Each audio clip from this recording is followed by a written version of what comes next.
Alright guys, this is my third time doing this video, so hopefully we can get it done in the shot.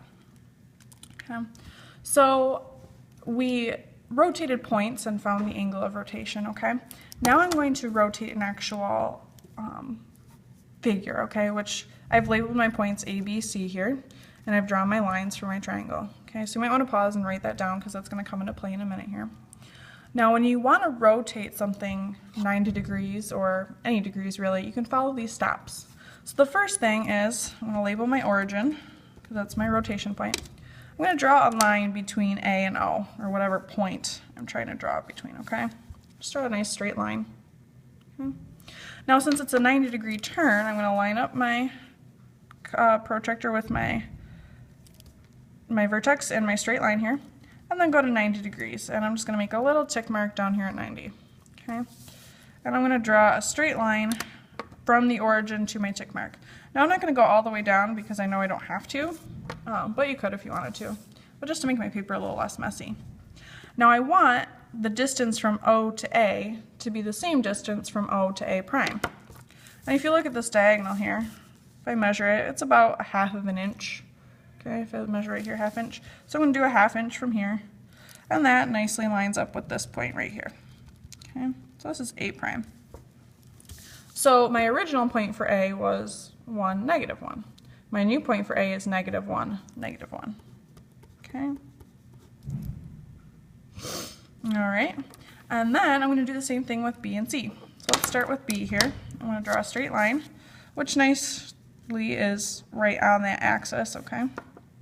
So then I need a 90-degree turn. Well, the 90-degree turn here is going to be my y-axis, right?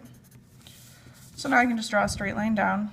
So it's nice that it's a perfect 90-degree angle. And now I can just count because the distance is pretty easy. 1, 2, 3 from my origin. So this has to go 1, 2, 3 from my origin. So right there is my B prime.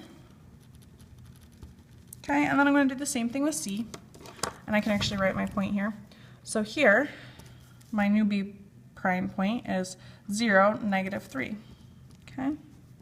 So you might want to look at the pattern here, what's happening with these. And then C is very similar. I'll do that in blue. So again, it's on that nice straight line.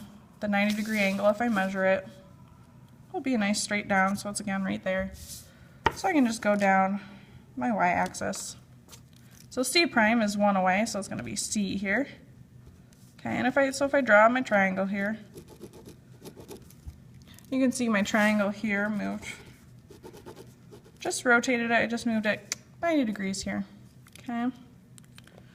And my new C point is going to be 0, -1. So if you notice down here, I know you can't see the C part. Okay. What I did is I flipped the X and Y points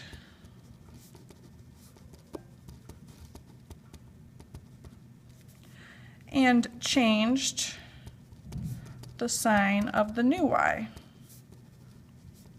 So here I went from 3, 0, so I went to 0, 3, and I made my new Y negative. Here I flipped from 0 to 1 over here and made this negative. Okay, this one's a little harder to see, but I flipped them and then made this one negative. Okay. All right, so that's all you have to do to rotate them.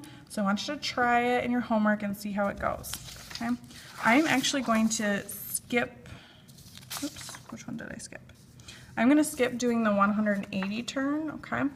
All it does is you do the same thing we did with the 90-degree turn, but you measure 180 degrees instead of 90 degrees, okay? I'm going to skip this one for time's sake.